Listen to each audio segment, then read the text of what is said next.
우리가 오늘 다니엘서 5장을 읽었습니다.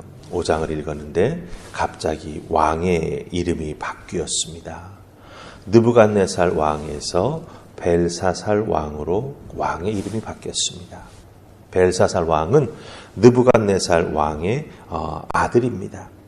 이렇게 5장은 특별한 연대 표시도 없이 어떤 사건에 대한 서론적인 서술도 없이 바로 본론으로 들어가서 시작하는 그런 특별한 모습을 갖추고 있는 것을 보게 됩니다. 근데 우리가 이 5장 말씀을 쭉 읽어 내려가면서 왕이 된 느부갓네살 왕의 아들 벨사살이 귀족들 1000명을 모아가지고 큰 잔치를 베풀고 그들과 함께 술을 마시는 장면을 우리가 보게 된다라고 하는 것이죠. 이렇게 술을 마시는 과정 중에 또한 갑자기 하늘에서부터 사람의 손가락들이 나타나서 이 왕궁의 벽면에다가 글씨를 쓰게 됩니다.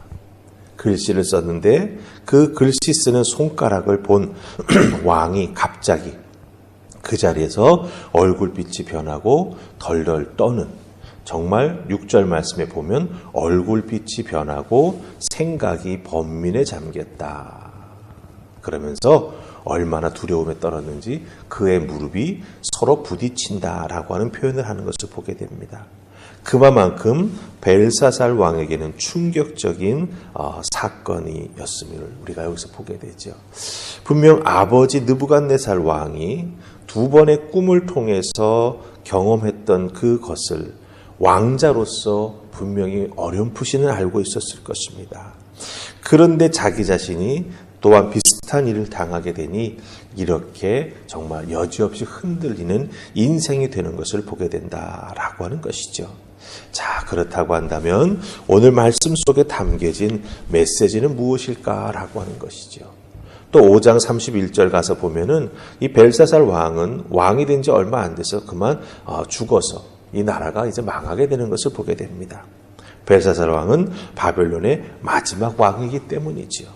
그렇다고 한다면 한 국가가 이렇게 갑자기 몰락해 나아가는 모습을 보면서 우리들은 어떻게 해야 우리들의 인생을 하나님 앞에 바로 세우는 인생이 될 수 있을까? 오늘 주신 말씀을 통해서 함께 살피면서 은혜 나눌 수 있기 원합니다. 자, 우리 함께 살필 말씀은 2절과 6절 말씀입니다. 2절과 6절입니다. 자, 우리 2절 먼저 찾으셨습니까? 우리 5장 2절 같이 했습니다. 시작. 벨사살이 술을 마실 때에 명하여 그에 붙인 느부갓네살이 예루살렘 성전에서 탈취하여 온 금은 그릇을 가져오라고 명하였으니 이는 왕과 귀족들과 왕후들과 후궁들이 다 그것으로 마시려 함이었더라. 이제 6절로 갑니다. 이에 왕의 즐기던 얼굴빛이 변하고 그 생각이 번민하여 넓적다리 마디가 녹는 듯하고 그의 무릎이 서로 부딪힌지라. 아멘. 자, 2절과 6절은 표현이 참 극과 극입니다. 잔치를 베풀면서 술을 마시고 너무나 기분이 좋아서 이 벨사살 왕이 귀족들 앞에서 뭔가 자기의 권위, 또 자기가 가지고 있는 능력, 내가 누구의 아들이다라고 하는 것을 은근히 자랑하고 싶었던 것 같습니다. 그래서 느부갓네살 왕, 즉 자기의 아버지가 예루살렘 성전에서 가지고 온 것이 아니라 탈취해 온 것이죠. 그 성전의 성물들을 꺼내가지고 술을 마시는 그릇으로 사용한다라고 하는 것을 보게 됩니다. 그런데 6절에 가서 보면은 갑자기 그가 얼굴빛이 변하고 변민하여 떨고 있다라고 하는 것을 보게 되죠. 이 정말 극과 극을 달리는 이 표현 속에서 이 벨사살 왕이 어떤 상황에 처하게 되는가라고 하는 것을 우리가 잘 살필 필요가 있습니다. 자, 그럼 먼저 잘 보시기 바랍니다. 이 잔치가 어떤 자리인가?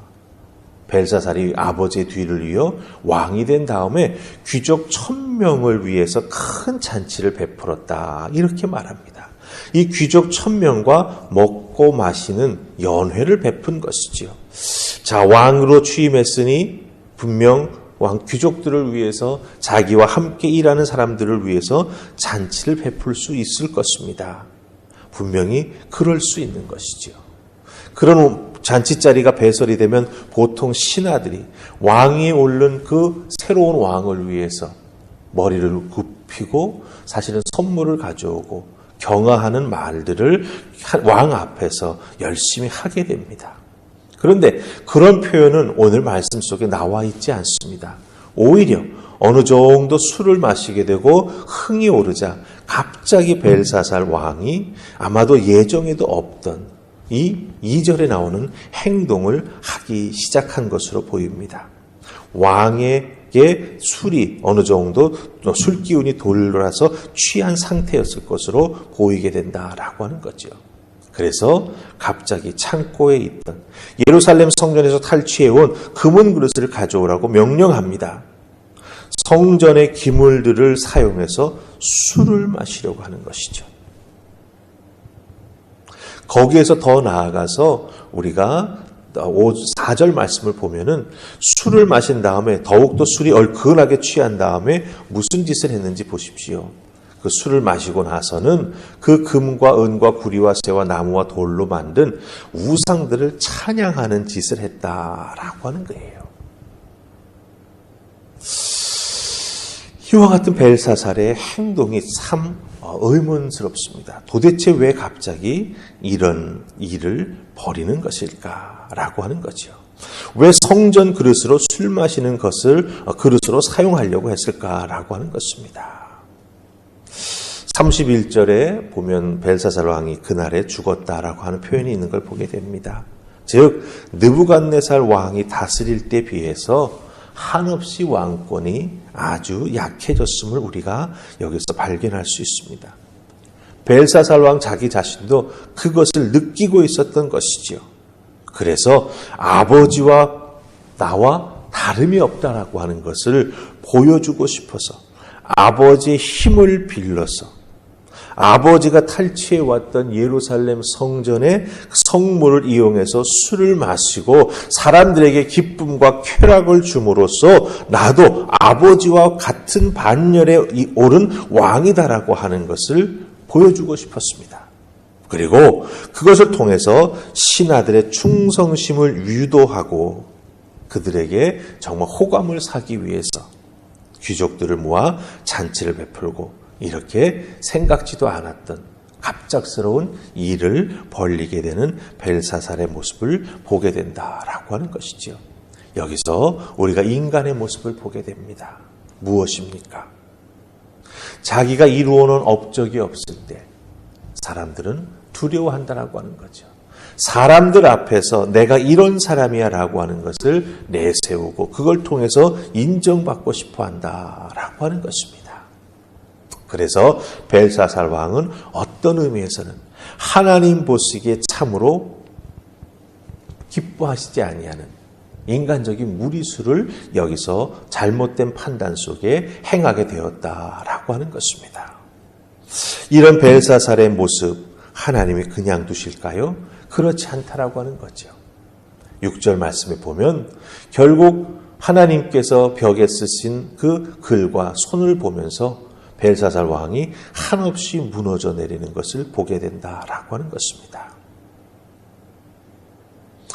하나님이 이런 잘못된 선택을 행하는 왕에게 즉각적으로 반응하시는 것을 우리가 보게 된다라고 하는 것이죠.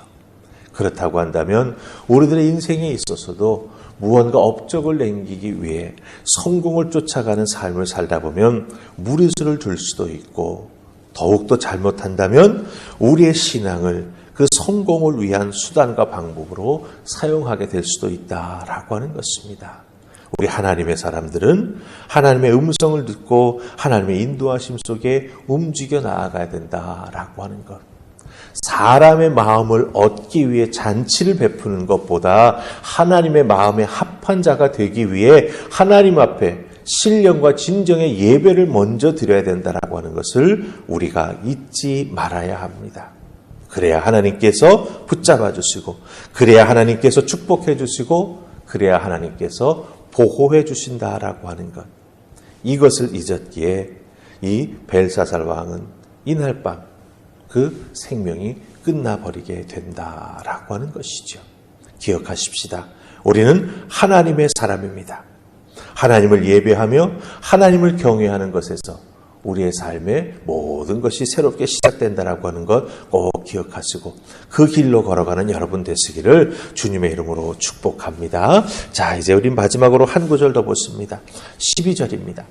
이렇게 왕이 갑자기 얼굴빛이 변하고 두려움에 떨게 되니까 그 왕후가 나와가지고 그 벨사살 왕의 아내가 나온 거지요. 이제 자기의 남편을 도와줍니다.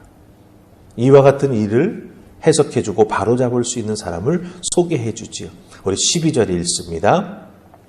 왕이 벨드사살이라 이름하는 이 다니엘은 마음이 민첩하고 지식과 총명이 있어 능히 꿈을 해석하며 은밀한 말을 밝히며 의문을 풀어줄 수 있나이다. 이제 다니엘을 부르소서. 그리하시면 그가 그 해석을 알려드리리다 하니라. 아멘. 선왕인 느부갓네살 왕 때에 2번이나 왕이 꾼 꿈을 해석해 주었다라고 하는 것이 모든 사람이 다 알고 있는 거죠. 벨사살 왕이 갑자기 두려움에 빠져서 제대로 모든 거 판단하지 못할 때 옆에 있던 왕비가 이와 같은 지혜를 왕에게 알려주었습니다. 즉 다니엘을 부르라라고 하는 것이죠. 다니엘은 꿈을 해석할 수 있고 이 말의 뜻이 무엇인지를 풀어줄 수 있다라고 왕비가 정확하게 말해주는 것을 보게 됩니다. 그런데 중요한 것은 무엇입니까? 다니엘이 가지고 있는 능력이 무엇인가라고 하는 걸 이 왕비가 너무나 잘 알고 있어요. 12절 잘 보시면 다니엘은 마음이 민첩하고 지식과 총명이 있다. 이렇게 말하는 것을 보게 됩니다. 마음이 민첩하다라고 하는 것은 무엇을 의미합니까? 상황 분석을 참 잘한다라고 하는 거예요.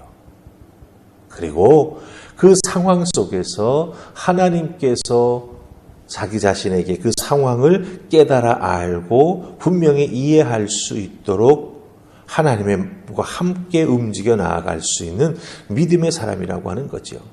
그래서 하나님께서 허락해 주시는 지혜와 총명이 정말 충만한 사람이다라고 하는 것을 왕비가 고백하고 있다라고 하는 것입니다.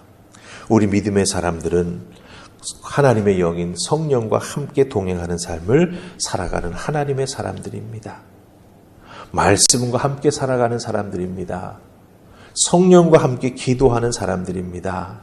그러기에 우리의 마음은 늘 하나님 앞에서 민첩해야 합니다. 하나님의 뜻을 아는데 민첩해야 하고 그 하나님께서 알려주신 뜻을 우리들의 삶에 잘 펼치고 적용해 나아가기에 민첩한 자들이 되어야 합니다.